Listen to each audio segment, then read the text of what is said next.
अध्याय 5।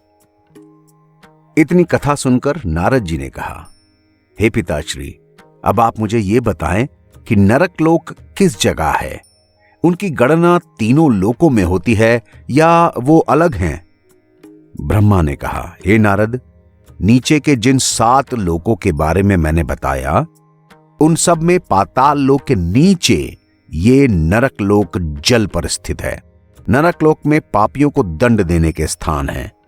उन सब की संख्या 55 करोड़ है। उनमें जो बड़े बड़े नरक हैं, मैं उनके बारे में तुम्हें बता देता हूं। हे नारद, मुख्य नरक 21 हैं, जिनके नाम इस तरह हैं: तामिश्र, लौह दंड, महाभैरव, शालुक रौरव, कुमदल, भीष्म, भयंकर, पूजरज, काल सूत्र, संघात, तापन, कंकाल, संजीवन, महापथ, विचर्चित, अंध, कुंभीपाक, असिपत्र, पतन, अग्निबंधन और संदिग्ध। कुछ मुनियों ने प्रमुख नरकों की संख्या 28 बताई है। इनमें 21 तो ठीक हैं, शेष 7 इस तरह हैं: क्षार कद्रम, राक्षस भोजन, शूल पात्र, दंडशूल, घोर, अवटी निराधन और सुचि मुख। हे नारद, इन नरकों में यमराज अत्यंत भयानक रूप में पापियों को दंड देते हैं।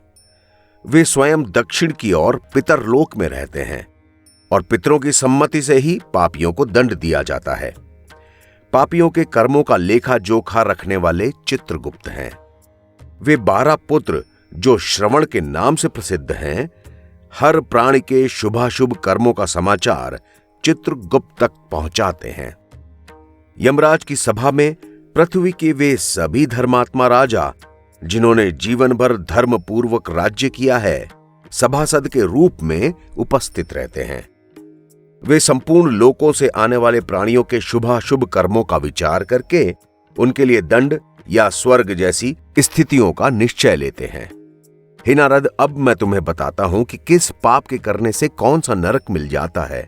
जो लोग दूसरों के धन का अपहरण कर लेते हैं, वे यमदूतों द्वारा तामिश्र नरक में डाले जाते हैं। जो लोग मान और ममता में पड़कर दूसरे जीवधारियों के साथ शत्रुता रख लेते हैं, केवल अपने परिवार का पालन करने में संलग्न हो जाते हैं और प्राणियों की हिंसा करते हैं, उन्हें रौरव नरक में डाल दिया जाता है। रौरव नरक सारे नरकों में बहुत दारुण है। हे नारद, जो लोग निर्दयी बनकर पक्षियों को मारते हैं, उन्हें कुंभीपाक नरक में जाना होता है। जो लोग ब्राह्मण और पितरों के विरोधी हैं, उन्हें काल सूत्र नामक नर में जाकर बहुत दुख उठाना पड़ता है। उसकी संपूर्ण भूमि तांबे की है, जो सूर्य और अग्नि की गर्मी से हर समय जलती रहती है।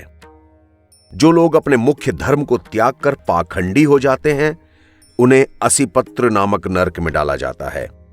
अग्नि के समान गर्म पृथ्वी पर दौड़ाया जाता है। जो लोग प्रतिदिन पंच यज्ञ किए बिना भोजन कर लेते हैं, मानो वे कौवे के समान हो जाते हैं। जो लोग राजा और अधिकारी होकर धर्म के विरुद्ध आचरण करते हैं या पुरातन धर्मों का खंडन करके नवीन मत को बताते हैं, वे वैतरणी नामक नदी में डाल दिए जाते हैं। उसमें सभी पापियों को गोता लगाना पड़ता है। जो ब्राह्मण जाति के लोग वन्य पशुओं का शिकार कर लेते हैं, उन्हें विकराल नामक नरक में जाना होता है।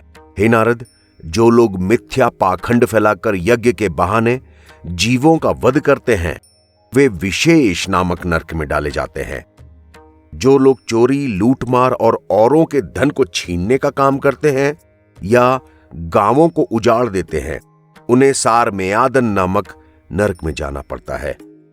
जो लोग लोभ से या दान पाने की इच्छा से साक्षी देते हैं, गवाही देते हैं, उन्हें अनंत नामक नरक में जाना पड़ता है। इस नरक में चारों ओर अंधेरा ही अंधेरा है।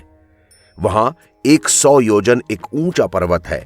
यमदूत पापी मनुष्य को उस पर्वत पर ले जाकर सर के बल नीचे डाल देते हैं।